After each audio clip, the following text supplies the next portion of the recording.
Halo teman-teman, salam sehat selalu untuk kita semua, salam sejahtera dengan saya Bung Ropan. Dan kita akan berbicara kali ini di seputar IPL atau Liga Premier Inggris, di mana semalam Manchester City sang juara bertahan di IPL tertahan di kandang sendiri, di depan publik sendiri, Stadion Etihad. Bagaimana pasukan Pep Guardiola ini yang sepertinya ingin pesta gol.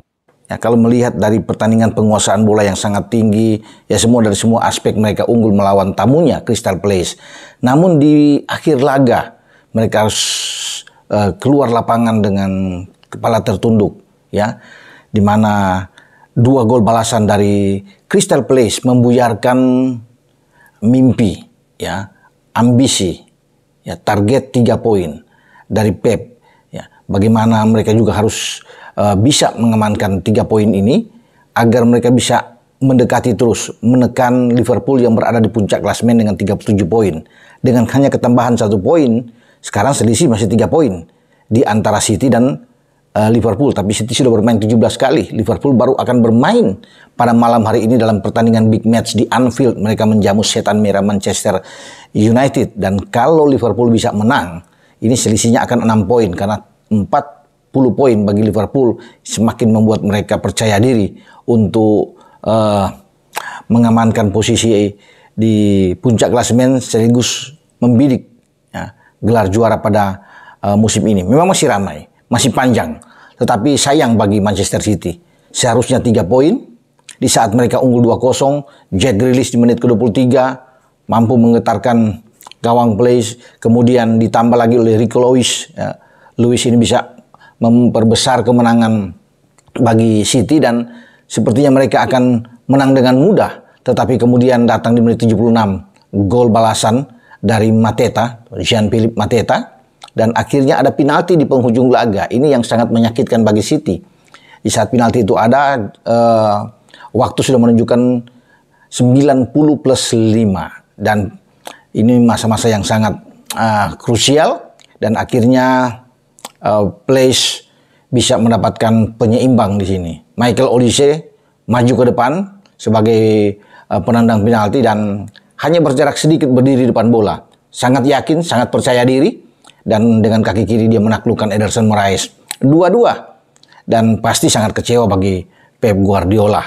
Dan ada senyum bagi Roy Hodgson, pelatih dari Crystal Palace. Dan juga pasti hasil ini disambut dengan gembira oleh kubu Liverpool dan juga termasuk oleh Arsenal. 2 tim yang berada di papan atas, peringkat 1 dan peringkat 2 ini akan bertanding pada hari Minggu ini. Liverpool yang saya bilang tadi akan menjamu MU di Anfield. Kemudian di Emirates, The Gunners yang dipimpin oleh Arteta akan menjamu tim kuda hitam yang tidak boleh dianggap enteng, Brighton and Hove Albion. Ini rame. Ya, kalau sampai Arsenal tertahan atau kalah, ini akan membuat Liverpool semakin kencang ada di atas, tapi juga Liverpool harus berhati-hati, ya, meskipun MU datang dengan kondisi yang skuad yang pincang karena banyak pemain yang cedera juga. Terakhir Harry Maguire dan posisi Luke Shaw masih 50-50 garis belakang, ya, akan menambah sedikit banyak pemain cedera. Mason Mount sebelumnya sudah cedera, Christian Eriksen, ya, Casemiro yang sudah mengalami cedera. Ini juga sangat sulit, ya. Anthony Martial masih sakit. Kemudian Rashford baru sembuh, jadi belum pulih 100% ya. Kalau dia pun dipaksakan bermain oke lah, tapi tidak akan maksimal. Saya pikir dengan kondisi seperti ini, apalagi sebelumnya sudah Lisandro Martinez tidak bisa bermain karena cedera. Nah, lini belakang ini yang dikhawatirkan gawat buat MU. Bukan tidak mungkin kejadian 7-0 pada musim lalu ketika mereka dihantam oleh Liverpool akan terulang lagi dan Liverpool bisa pesta gol dalam laga kali ini. Kita akan lihat. Dan Liverpool juga tidak akan tampil full, ya, karena Diogo Jota itu mengalami cedera. Jadi memang Matip juga sebelumnya sudah cedera, menyusul Andy Robertson. Tapi skuad dari Jurgen Klopp ini masih bagus, masih oke. Kalau melihat di garis depan masih ada Luis Diaz, masih ada Darwin Núñez, masih ada Mo Salah. Mereka juga masih punya Cody Gakpo. Jadi bagi Klopp opsinya banyak, ya. Walaupun di tengah juga agak berkurang, ya.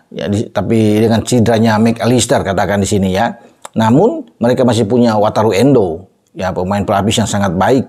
ada Dominic Szoboszlai, ada Ryan Gravenberch. Ya ini bagus-bagus semua. Kalau mereka masih punya Curtis Jones, masih punya Harvey Elliott yang bisa ditaruh oleh Klopp di tengah. Di belakang tetap akan dipimpin oleh Virgil van Dijk yang akan bermain di sana. Ada Jarell Quansah juga anak muda yang bisa juga menjadi harapan bagi Liverpool bermain di sini. Mereka punya Tsimikas ada di kiri dan Trent Alexander-Arnold yang ada di kanan.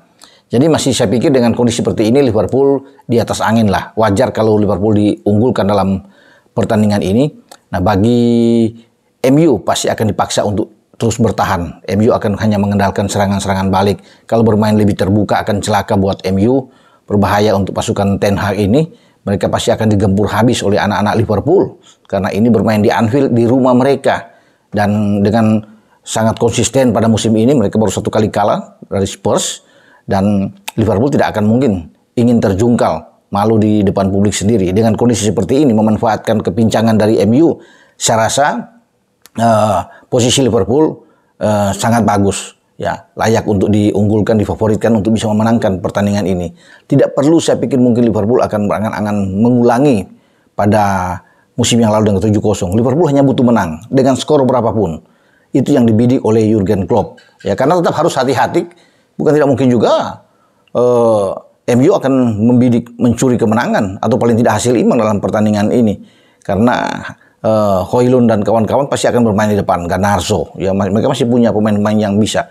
Nah, yang menjadi krusial juga bagi MU ketika datang ke Anfield, mereka tidak diperkuat oleh Bruno Fernandes. Nah, pemain asal Portugal ini harus menjalani hukuman dengan 5 kartu kuning. Karena kita tahu pertama, Fernandes adalah kapten ke-11 dari MU. Juga bisa mengatur ritme permainan di tengah. Ya, dengan tidak adanya Bruno Fernandes semakin parah saya pikir akan berbahaya ya bagi MU. Kalau hanya mengandalkan dengan McTominay yang berada di tengah Amrabat ini akan sangat sulit untuk bisa mengimbangi kecepatan pemain-pemain Liverpool. Tapi kita akan lihat ini sepak bola segala sesuatu juga pasti bisa terjadi. Ya, yang penting Liverpool tidak boleh percaya diri berlebihan dalam pertandingan ini walaupun mereka sangat diunggulkan. Karena 3 poin bagi The Reds itu penting untuk tetap mereka berada aman, dingin di puncak. Dan 2 pertandingan ini kita perlu untuk saksikan. Termasuk pertandingan di Emirates antara Arsenal dan Brighton. Dua-duanya sangat seru dinantikan. Oke, setelah City ditahan imbang 2-2 oleh Crystal Palace di Etihad, Chelsea atau The Blues menang 2-0 di Stamford Bridge. Ini juga yang membuat mereka sekarang ada di peringkat ke-10 ya kalau melihat dari klasemen sementara saat ini mereka 17 pertandingan dan ini bagi Chelsea ada 6 kemenangan, 4 kali imbang dan 7 kali kalah. Nilai mereka 22 ya.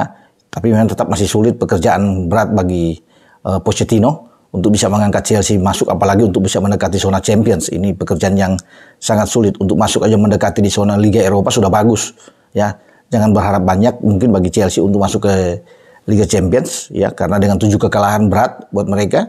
Tentunya Pochettino ingin mengamankan posisi dia sebagai pelatih Chelsea untuk tidak dipecat ya di awal-awal saat ini. Ya karena dia masih menginginkan terus bersama dengan Chelsea. Semoga Chelsea terus bisa bersinar, masuk di 10 besar. Ya maksudnya melewati 10 besar, sekarang ada di 10. Mungkin dia bisa berada di posisi 8, 7. Ya dan bisa mendekati zona Eropa, itu yang diinginkan. Oke, kita sampai di sini. Pembahasan untuk mereview hasil-hasil pertandingan yang ada dengan kekecewaan dari City saat mereka harus hanya mendapatkan 1 poin di kandang. Dan sambil menunggu pertandingan malam ini. Liverpool, MU, Arsenal, Brighton. Dengan saya, Bung Roban. Ciao.